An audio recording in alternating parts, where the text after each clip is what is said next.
Tune, what a tune, what a tune. And let me turn up here. Hello, caller. Hello, caller. How did we do this last week, Peter? Um, we turned up the volume. Hello, caller. Hello. Hello, caller. Are you there? I think I cut him off. I think so. All right. Let me gonna call this caller back and see if we can get the show on the road. It's ringing. Yes, ma'am. Okay. I don't know what happened there, caller. How are you doing? Hello? Yes. Can you hear me? Can you hear me? Hello? Can you hear me? Can you hear me? Yes, I can hear you now. All right. I'm hoping I'm not going to get any feedback because I don't want to put you too close to the mic. Okay. It's now 6 minutes past the hour of 8 o'clock, so we're a little bit late. But I want to say good evening and greet my guest in this 8 o'clock hour. He's a gentleman that goes by the name of Coy Vassal. And this show came about as a result of a post that I put up early this morning after having a conversation with Fitzroy Francis. And to just give you the background, people who are logged in and listening, the background is the post said, after an early morning reasoning with Fitzroy Francis, I learnt of another nomination to the reggae category for the 2015 Grammy Awards. So now we have 6 nominations. The latest addition comes from Sly Dunbar and Robbie Shakespeare, and it's a compilation. Has anyone heard of this album? Question mark. And I was just blown away at there were 40 or more comments to that post this morning. The name of the album is The Reggae Power, Sly and Robbie, and Spicy Chocolate. Coy, the reason you are the guest today is that you expressed in some very strong terms some of your thoughts and feelings about the Grammys. What gives you the authority? Tell us your background and why you feel you have authority to say what you're going to say. Well, first and foremost, let me say good afternoon to, good evening to your listeners. Are you guys hearing me okay? Yes, we're hearing you. We're hearing you loud and Well, clear. let me say good evening to everyone. I'm in Radio Land. My name is Coy Vassal. I'm a protege, basically, of the reggae genre, dating back from as early as the mid-'80s until current. I've pretty much worked with almost every major act behind the scenes and up forward to forward. You know, people have made it big. Some have transitioned on. People have came, did their little one-hit wonders, a few albums, and I'm still here. Right. So you're very qualified to speak on this subject. Right. Okay. And also, Grammys. yeah, tell us where you were until recently. Where were you based until recently? I'm currently based here in New York. For the last 12 years, I was based out in Northern California. It's a very dicey situation where reggae is concerned, especially in Northern California. It's way different because a lot of people who come up from Jamaica or here on the East Coast, and when they go out there, I guess whatever they think or whatever they had expected that was going to be, what they're expected. It's a far cry from what a lot of people expected. They came into like a culture shock. It's totally a different thing. You could say the music people out there deal with are very business minded. They don't put up, $10,000 or $100,000 to break even. They put up money to make a profit, and a lot of things is what is happening now is like, who's profiting from reggae music? Right. You understand? Who's profiting? It's endemic to Jamaica, but who's profiting? Well, what are the people who are nominating or posting nominees for these shows? Where do they draw their perspectives from? yeah. Basically, what you're saying is, Right. do they have their ear to the ground? How do they know what the pulse in is reggae music and what is considered nominational or music that can be nominated and music that can be voted on, as opposed to a name? Granted. everybody knows who the first family of reggae music is, right? Yeah. Everybody knows who the first family of reggae music is. Right. Take them outside of the take the name, not the members who are independently doing their thing, but take the name outside of it. Ask the average person, whoever these nameless faces are, that are nominating people for reggae shows and whatnot, what other material are they listening to? Whose other material are they listening to? I think Peter G wants to jump in here for 1 second. Well, first of all, you have to be a member of the National Arts and Recording and Science. And what they're looking for is more the originality. You cannot use a Studio One or Treasure Isle rhythm and expect to get a Grammy.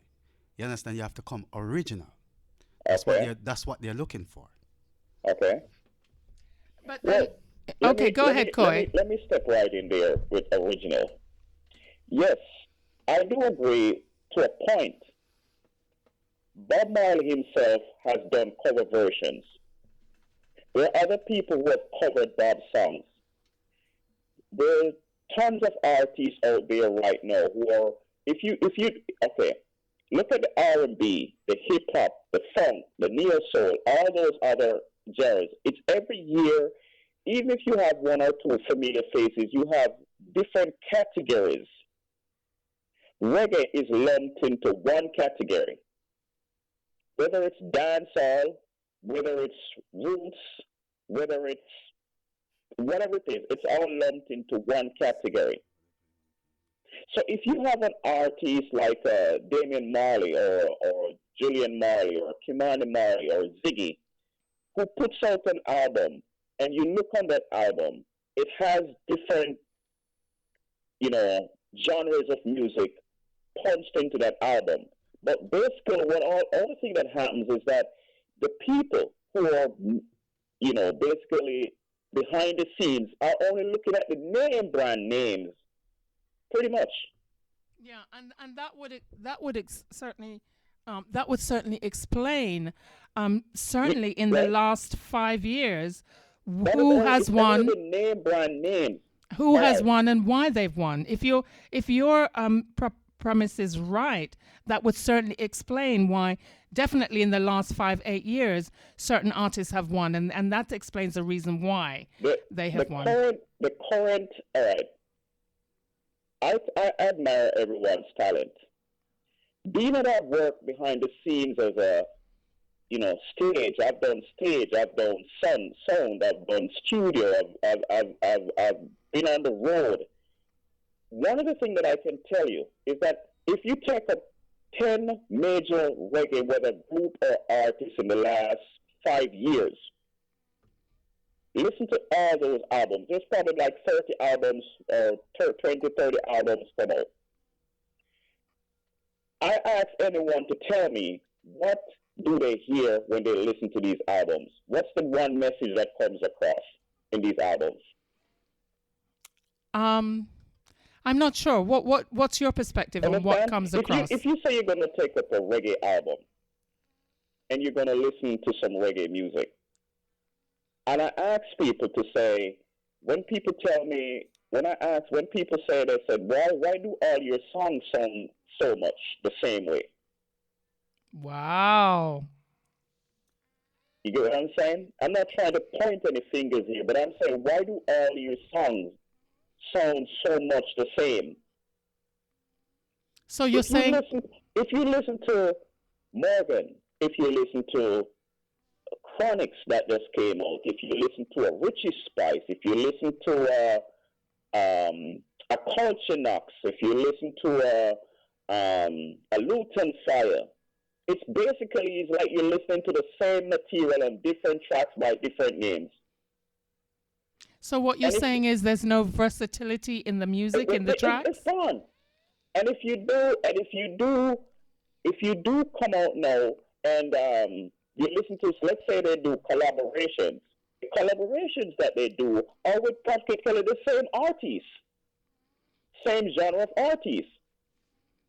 But now, do you not see that more and more reggae artists are looking for collaborations in the hip hop world? They themselves are not looking. People are looking to For use them, them to get yes, yeah. where they want to go. A lot And of these it's a artists are not looking for people because they're still stuck in the mode that, hey, look at me over here. I'm the big cheese.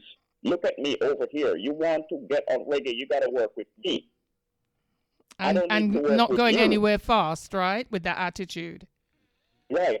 So what happens is that you find, like in Northern California, I don't know how much a lot of people here know about. In Northern California, we are now have practically become the laughing stock of the reggae scene.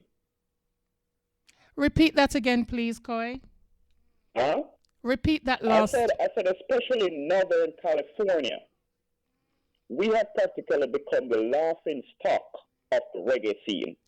Why do you say that? Because here's what's going to happen. Look at one of the groups that's been nominated right now for reggae. Whoever heard of Soulja? Who in Jamaica can sing you a song from Soulja? All right, let me just interrupt here. I have 5 of the 6 nominations, and I'm not sure what the 6th one is. So let's just tell people listening who the nominations are for the 2015 Grammy Awards. And the nominations are Lee Scratch Perry for his Back on the Controls, Sean Paul for Full Frequency, Shaggy for Out of Many, One Music, and that's also a Sly and Robbie produced album. And then we have the late entrant that I spoke about earlier, Sly and Robbie, with their album Spicy Chocolate, The Reggae Power. So it's Sly and Robbie and Spicy Chocolate, and then Soulja. So who is the 6th nominee? I missed it. Who did I miss? There's supposed to be one more because there are 6. So basically, what you're saying is then Sly and Robbie has literally 3 nominations inside there. No, 2. They have one for Shaggy and one in their own right, the collaboration with Spicy Chocolate, which is a Japanese entity, I understand, for this compilation album called The Reggae Power. Now, it's very interesting, and it would have been really good if Sly Dunbar had been able to join the conversation, because one of the questions I would have asked him was there a specific reason to enter at this late stage with a compilation album, and what was the reasoning behind that? I don't know if you can put some spin on that, Coy. Right, but that compilation album is always good. Well, a compilation, so that basically what they have looked at is they have looked at where a compilation is basically where you have maybe 5, 6, 7, 8 different acts getting together on board on one album. So somebody takes that up. So that in itself is going to go far more, how would I put it now? It's going to go reach more people than a single artist being on one album. Unless this artist is of such magnitude that he's able to cross all genres. Because you listen to that compilation album, it's a universal effort. It has a Japanese background. That's from the Orient, which a lot of people on the Western side here doesn't know how big reggae is in countries like Thailand. Who ever thought of countries like Hawaii, Thailand? and Hawaii, and New Zealand. I mean, Hawaii's there. I'm thinking about J Boog out of Hawaii. Who knew of reggae in New Zealand? New Zealand is like where you find the Tongans, the Samoans, the people from the Shades Islands. These people, you go to these countries, and these people are singing Morgan Heritage word for word. These people are singing. These kids grow up singing Bob Marley's One Love word for word. They learn English listening to reggae music. Wow. You get what I'm saying? Absolutely. So when I made reference to the reggae scene in Northern California, it's like I've lived there for like the past 12 years. I've been to pretty much every major reggae show, and sometimes after maybe an hour or 2 or 3 hours or a day at some of these venues, I pack my bags and I'm out. Because what happens is this. On stage, it's like every year you have a Burning Spear, you have a Richie Spice, you have an Anthony B, you have a President Brown, you have a Bushman. I mean, and so it's like basically everybody comes up and does the same music to a different beat. Okay, Coy, I just want to say the nomination that was missing from the list that I read was one of the people that we've been talking about, Ziggy Marley, with Fly Rasta. So for the first time in as far as I know, in the history of nominations for the Reggae Grammy, there are 6 nominations, and I think people should take note. Never before have there been 6 nominations for the Grammys Awards. But what they need to do, Sheron, they need to categorize. You have hip hop and you have different aspects of hip hop. Best new artist, best new, rap artist, best new whatever. So, but then reggae has dancehall, reggae has lovers rock or roots reggae. But if reggae has crossover, but they put everything in one lump it all context. together. So therefore, when you do that, it's like a lot of the reggae right now is pretty much still geared. Oh, hold on a second, Coy. Hold on. Your plug got disconnected. Hold on. I just disconnected. Coy, are you there?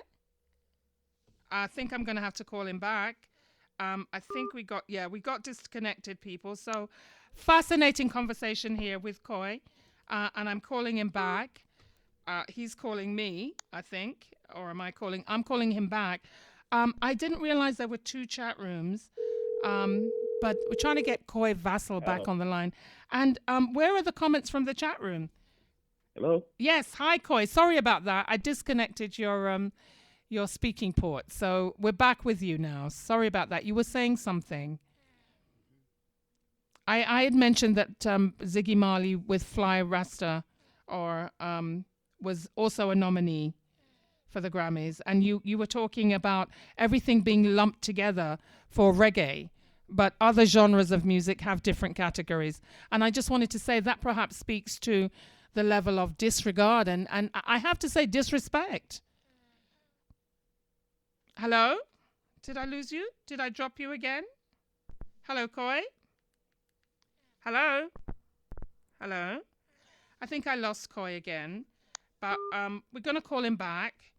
So, and I'm going to pose the question again. What do people in the chat room have to say? Anon is saying that the reggae nominees have to lump it because our numbers are not high enough, and the Grammys will tell you that. Coy, are you back with us? Hello? Yes, hello, Coy, can you hear me? Hello, Coy, can you hear me? Yes, I hear you now. Okay, sorry about that. We dropped the call. Right.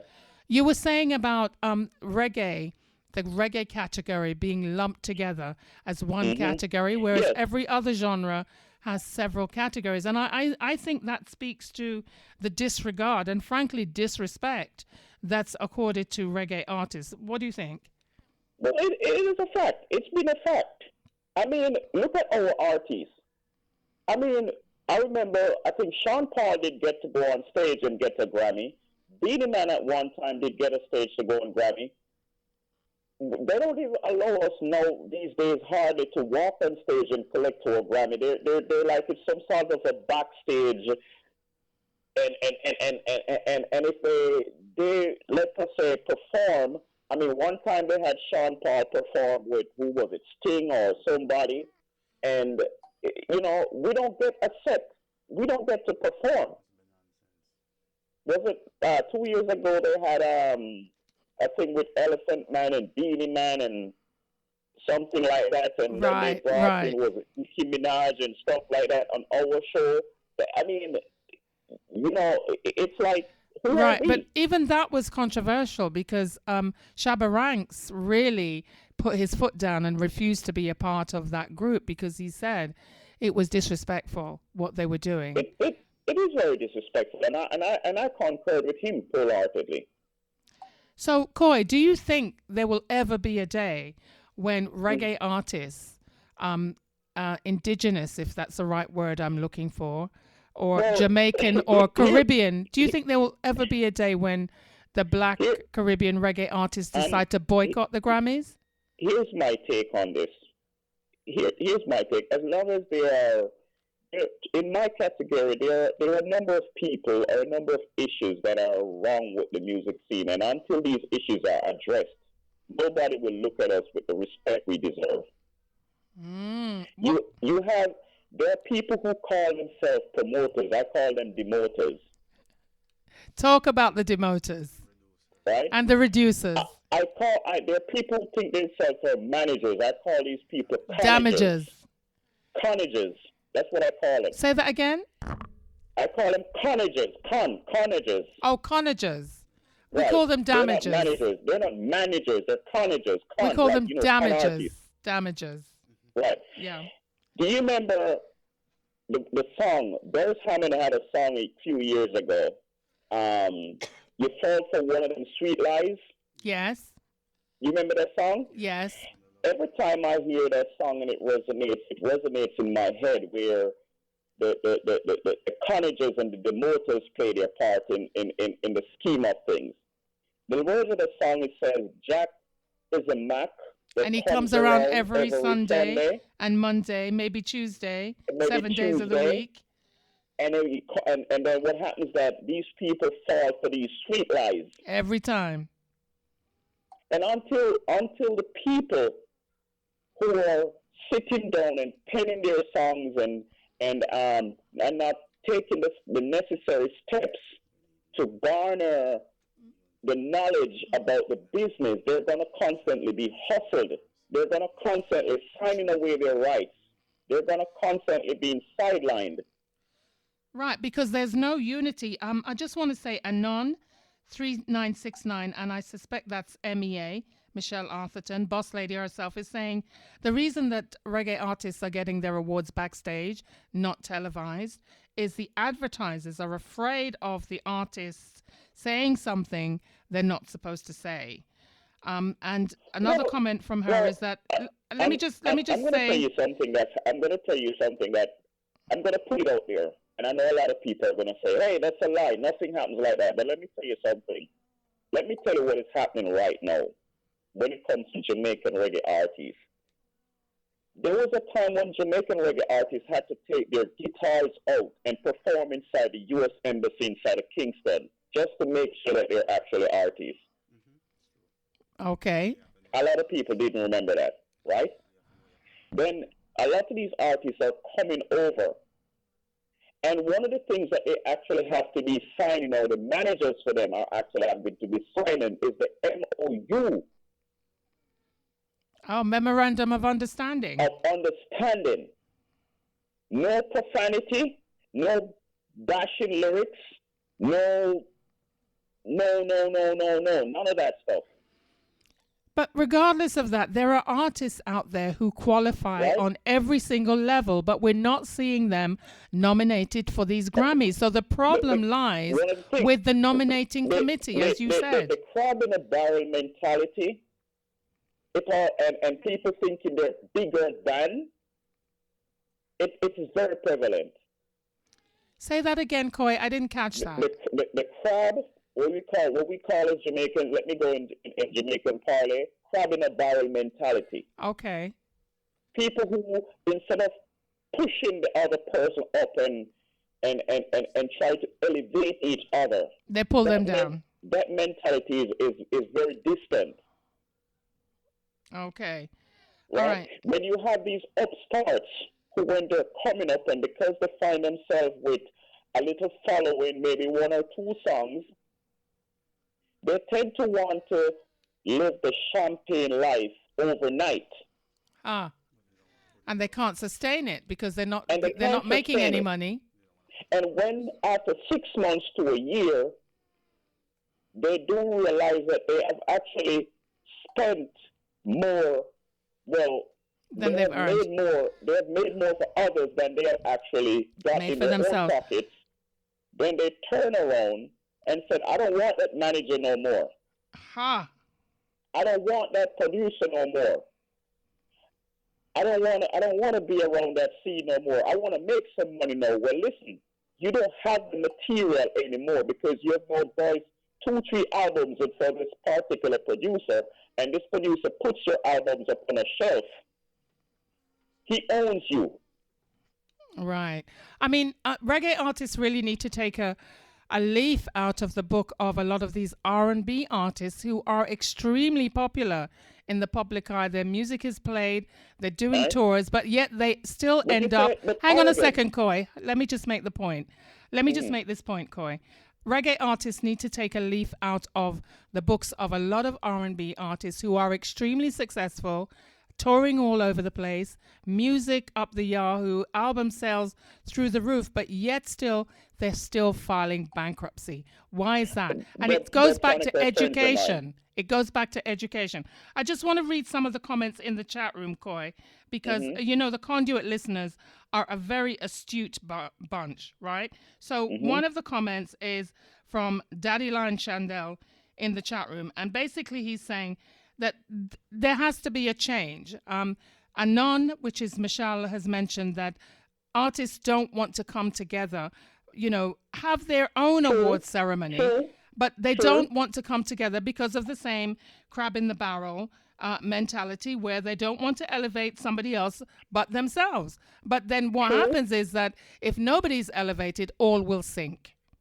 True. So, I mean, what is your solution? I want to urge people Listen, to. I've been around from Keith Brown. I remember when they stopped in my 20s, right?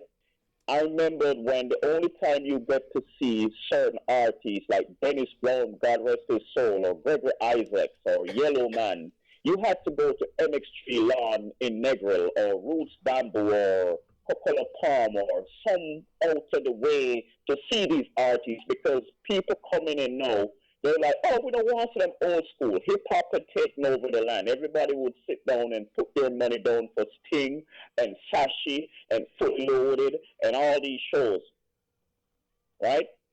When you look, even Jamaica, the divide, you have certain artists who consider themselves rastas. I call a lot of them rastas because they don't want to appear on the same show with certain other artists, and yet they're all on stage preaching Selassie and John Rastafari.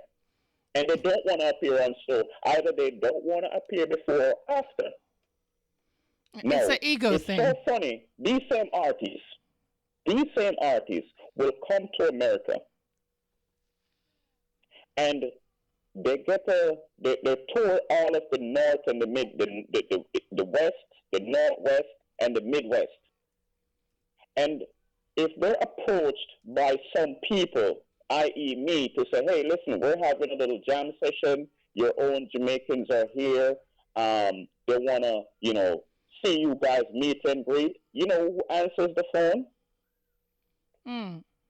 Some hillbilly answers the phone. Oh, you want to book such and such? Oh, yeah, we're going to need 2 hotel rooms, we're going to need $10,000, and we're going to need Hold up, wait a minute. No, you just expected me to pay for this guy's whole entire trip so you can make money off him. And then the funny thing is when the stars are no longer in the firmament, then these same people are calling you. And then guess what? They go on Twitter and they go on social media and they go up and they turn around and blast the same people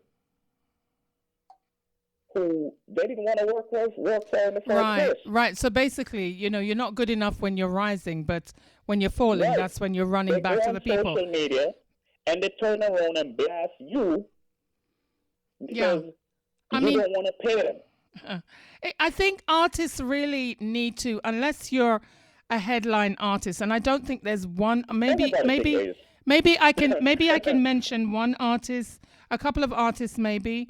Let me just say Shaggy, but for every other artist out there, even the great Maxi Priest, who I respect to the max, sorry, that's a play on words, but they need to kind of change that mindset because they're not working. No one's booking them for shows. I'm going to tell you something. There used to be Dennis Brown and Friends. There used to be Heineken Star Time. They used to have like Pulse. Kingsley Cooper used to do shows at by Pulse. Used to have shows at Mass Camp. You know, you had Reggae Ram Jam. You had Pt1